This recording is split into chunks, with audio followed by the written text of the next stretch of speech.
Hello and welcome to all. कैसे हैं आप सब लोग। आज हम अपने इस वीडियो में 3 छोटे पर बहुत ज़्यादा इम्पॉर्टेंट टॉपिक के बारे में डिस्कशन करेंगे। पहला हमारा टॉपिक है WTO, वर्ल्ड ट्रेड ऑर्गेनाइजेशन। दूसरा टॉपिक है हमारा आउटसोर्सिंग। और थर्ड एंड लास्ट टॉपिक हमारा आज का होगा स्पेशल इकोनॉमिक जोन्स। तो पहला टॉपिक है हमारा वर्ल्ड ट्रेड ऑर्गेनाइजेशन। देखिए, वर्ल्ड ट्रेड ऑर्गेनाइजेशन के बारे में आप इससे पहले भी सुनते चले आए होंगे। आप लोगों को थोड़ा बहुत पता होगा कि ये WTO क्या है। हमारे 10th क्लास में भी ये आपने पढ़ा होगा। इसके अलावा न्यूज़ में ये खबरें आती रहती हैं WTO से रिलेटेड। तो चलिए स्टार्ट करते हैं। WTO है क्या, समझते हैं।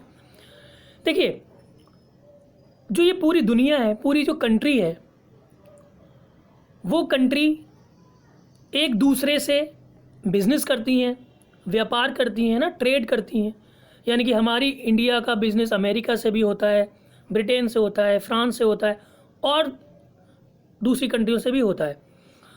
तो इसमें कोई कंट्री किसी दूसरी कंट्री के साथ बिज़नेस के पर्पज़ से कोई चीटिंग ना कर सके, इन सब के ऊपर कौन नज़र रखेगा, बिज़नेस किस तरीके से होना चाहिए, एक कंट्री का दूसरी कंट्री के साथ किस तरीके का ट्रेड होगा, उसके लिए क्या नॉर्म्स होने चाहिए, क्या रूल्स होने चाहिए, क्या रेगुलेशंस होने चाहिए, इन सब को कौन डिसाइड करेगा। इसके लिए एक कोई ऐसी संस्था, कोई ऐसी ऑर्गेनाइजेशन को बनाने की ज़रूरत थी। तो ये जो ऑर्गेनाइजेशन बनी, जो पूरी दुनिया के कंट्रीज़ के बीच में जो बिज़नेस होता है, जो ट्रेड होता है, उसके ऊपर जो नज़र रखने का काम करता है, जो नॉर्म्स, जो रूल्स, जो रेगुलेशन बनाने का काम करता है, वो WTO ही करता है। ओके, आपको ये बात क्लियर हो गई होगी। अब देखिए, WTO से पहले भी एक ऑर्गेनाइजेशन थी जिसको हम GATT, गेट के नाम से जानते थे। गेट की full form general agreement on trade and tariff. ये कब इस्टेब्लिश हुई थी? ये इस्टेब्लिश हुई थी 1946 में। और उस टाइम इसकी जो मेंबर कंट्रीज़ थी, यानी कि इस ऑर्गेनाइजेशन के साथ जितनी जो कंट्रियाँ मिली हुई थी, उनकी संख्या, उनकी जो लिमिट थी वो थी 23 कंट्रीज़ इस गेट की कौन थी, मेंबर्स थी। ओके, बाद में क्या होता है, इस गेट की जगह पर, इस गेट के की जगह पर एक नई ऑर्गेनाइजेशन को बनाया जाता है जिसका नाम WTO रखा जाता है। और ये इस्टेब्लिश होती है 1995 में, यानी 1 जनवरी 1995 में, as a successor organisation to GATT, है ना। यानी कि गेट की जगह पर जो गेट ऑर्गेनाइजेशन थी उसको रिप्लेस करके WTO को बनाया गया। अब जो WTO है उसका जो मेन ऑब्जेक्टिव है वो ये है कि जो पूरा वर्ल्ड जो है ना, जो पूरी दुनिया है, उसको एक विलेज बना दिया जाए। अब विलेज का मतलब ये विलेज नहीं जो हमारे पास होते हैं, जो हमारी जहाँ पर हम लोग रहते हैं, वो विलेज नहीं, बल्कि विलेज की तरह एक ऐसा कॉन्सेप्ट बना दिया जाए कि जिसके अंदर सारी कंट्रीज़ बिजनेस कर सकें और उनको कोई प्रॉब्लम ना हो। यानी कि पूरा वर्ल्ड जो है वो एक हो कर के एक जगह पर आराम से इजी वे में ट्रेड कर सके, बिजनेस कर सके और उसको कोई प्रॉब्लम ना हो, उसको कोई दिक्कत ना हो। ओके, अब WTO से रिलेटेड 2 इम्पॉर्टेंट बात है। इसके कितने टोटल मेंबर्स हैं गेट के, तो हमें पता चल गया कि गेट के जो टोटल मेंबर ऑफ कंट्री थी वो कितनी थी, 23। और जो वर्ल्ड ट्रेड ऑर्गेनाइजेशन की जो प्रेजेंट सिचुएशन की अगर हम बात करें, आज की तारीख की बात करें, तो आज तक 2020 की अगर हम बात करें, 2020 तक इसकी जो मेंबर कंट्रीज़ हैं वो हैं 164। कितनी? 164 मेंबर्स हैं इसकी। ठीक है, यानी कि 164 कंट्रीज WTO की मेंबर हैं। इसके अलावा 23 ऑब्जर्वर गवर्नमेंट है। अब ऑब्जर्वर गवर्नमेंट क्यों, क्या है? ऑब्जर्वर गवर्नमेंट मतलब ऑब्जर्व करने वाले, कि ये जो बिजनेस होगा कंट्रियों के बीच में, है ना, तो उनके ऊपर नज़र रखने का काम किसको, उसके लिए क्या करा गया? 23 यानी कि 23 ऑब्जर्वर गवर्नमेंट का कॉन्सेप्ट अब बनाया गया। इसके अलावा जो WTO का जो हेडक्वार्टर है, जिसको हिंदी में मुख्यालय कहते हैं, या हम ऐसे कह सकते हैं कि इसका जो मेन ऑफिस है जहाँ से ये सारी की सारी एक्टिविटी चलती हैं, वो कहाँ पर है? वो है जेनेवा में। जेनेवा कहाँ पर है? कौन सी कंट्री में? स्विट्जरलैंड में। ओके, एक और अपडेटेड नॉलेज दे देता हूँ कि जो WTO के जो 164 जो मेंबर कंट्रीज़ हैं, उनमें जो 164 का नंबर है, यानी कि सबसे लास्ट वाली जो ऐड हुई है, सबसे लास्ट कंट्री जो WTO की मेंबर बनी है, 164th जो कंट्री बनी है, वो कौन सी थी? वो अफ़गानिस्तान थी। और ये 29 जुलाई 2016 को ऐड हुई थी। WTO की मेंबर जो बनी थी, ये कब बनी थी? 29 जुलाई 2016 को ये WTO की 164th मेंबर कंट्री बनी। ओके, सो जो WTO वो क्या देखती है बेसिकली? वो ये देखती है कि बिजनेस में जो ट्रेड हो रहा है उसमें किसी तरीके का कोई अनड्यू बैरियर ना आ पाए, यानी कि कोई कंट्री दूसरी कंट्री के ऊपर किसी भी तरीके की बैरियर ना लगा सके, रुकावट ना लगा सके, और जो ट्रेड है उसको कितना ज़्यादा से ज़्यादा ईजी बनाया जा सके, ये WTO का क्या है? काम है। चलिए अब जल्दी से देख लेते हैं फंक्शंस ऑफ WTO कि WTO के क्या फंक्शन है। पहला फंक्शन है एडमिनिस्ट्रेटिंग WTO ट्रेड एग्रीमेंट्स, यानी कि जितने भी ट्रेड एग्रीमेंट्स होंगे, यानी कि ट्रेड से रिलेटेड जितनी भी एग्रीमेंट किए जाएंगे एक कंट्री के दूसरी कंट्रीज़ के साथ, उसको एडमिनिस्ट्रेट करने का काम कौन करेगा? WTO। अब एडमिनिस्ट्रेट करने का मतलब भी वही होता है कि उसको कौन देख रेख करेगा, उसको कौन संचालित करेगा, है ना, उसके ऊपर कौन नज़र रखेगा, उसको कौन एडमिनिस्ट्रेट करेगा, उसका कौन मेन फोकस करेगा इस ट्रेड के ऊपर कि ये जो ट्रेड एग्रीमेंट है ये सही तरीके से हो रहा है या नहीं हो रहा है, इसको एडमिनिस्ट्रेशन करने का काम WTO करेगा। Second, acting as a forum for trade negotiation, settling and handling trade disputes. So जो WTO है वो क्या करेगा?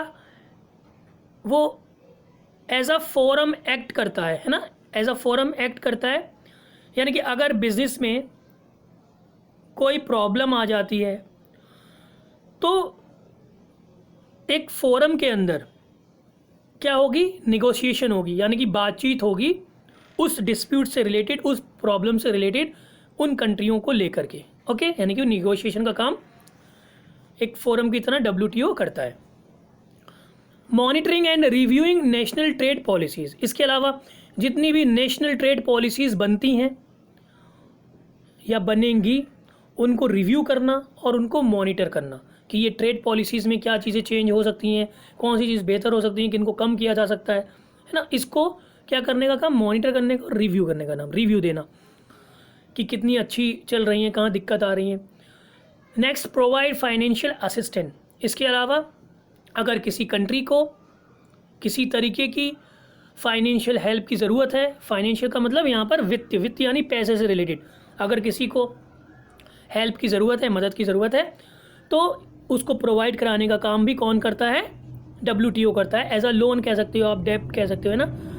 Next, always try to remove tariff, इसके अलावा WTO हमेशा ये कोशिश करती है कि किसी भी तरीके की जो टैरिफ लगाई रखी है किसी कंट्री ने, उन टैरिफ को हटा दिया जाए, ख़त्म कर दिया जाए, ताकि जो बिज़नेस है, जो ट्रेड है, वो फ्री और ईजी हो सके, है ना। टैरिफ का मतलब एक तरीके से होता है बैरियर लगा देना, पाबंदी लगा देना, एक जगह से टैक्स, ड्यूटी टैक्स लगा देना, है ना, इम्पोर्ट टैक्स लगा देना, है ना, इस तरीके का। नेक्स्ट है act as a watch dog in international trade, और लास्ट है हमारा वॉच डॉग। वॉच डॉग का मतलब क्या होता है? देख रेख करने वाला।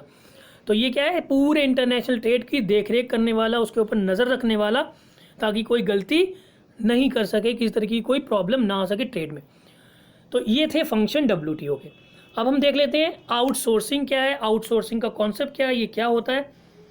Outsourcing is a business practice in which a company hire another company or an individual to perform task, handle operations or provide services that are either usual, executed or had previously been done by the company's own employees. तो outsourcing क्या है, outsourcing दो word से मिलकर के बना है, out plus sourcing, source यानी आउट यानी बाहर से, सोर्स यानी कि सोर्स यानी कि ऐसा सोर्स जो बाहर से अपनाया गया है। तो अगर आपके काम को कराने के लिए जो आप कोई काम करा रहे हैं, आप कोई वर्क करा रहे हैं, उसका जो सोर्स है वो बाहर से है। ओके, यानी कि जब आप अपना कोई वर्क बाहर की किसी कंपनी से करा लेते हैं तो वो हमारा कहलाता है आउटसोर्सिंग। सिंपल, जब आप अपने कंपनी का कोई वर्क बाहर की किसी कंपनी से करा लेते हैं तो उसको कहलाते हैं आउटसोर्सिंग।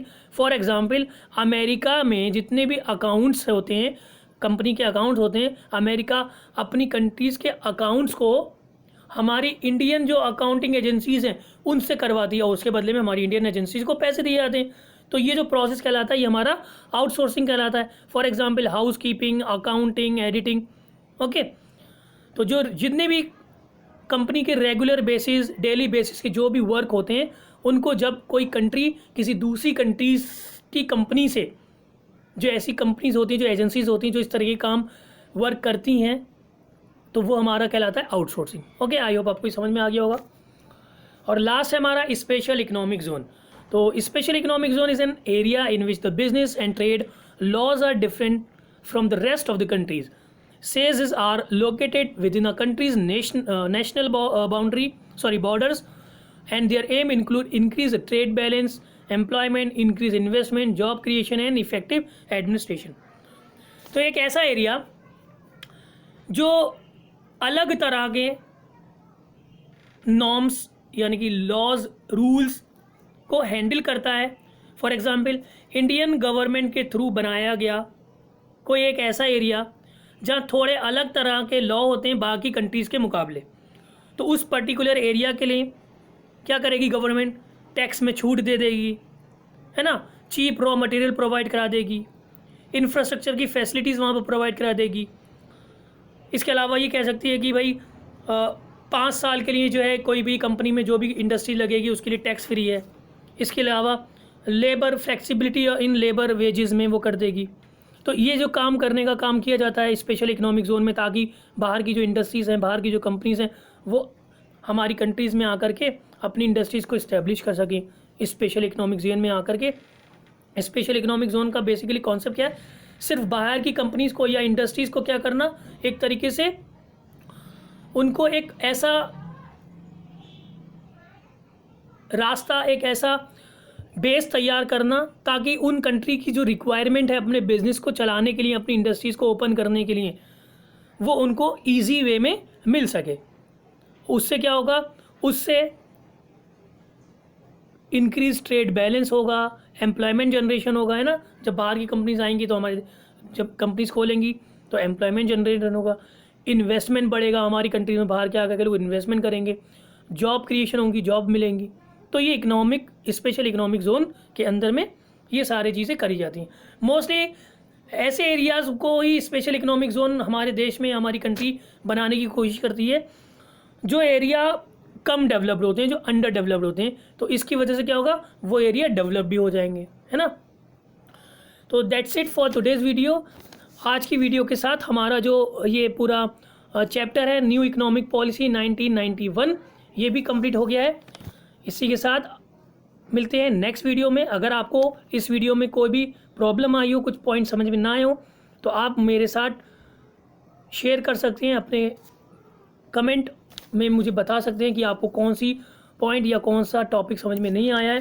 मैं कोशिश करूँगा कि आपके जो पॉइंट्स हैं, आपका जो डाउट्स हैं, उसको मैं क्लियर करूँ। चलिए मिलते हैं नेक्स्ट वीडियो में नए चैप्टर के साथ। तब तक के लिए bye bye and take care.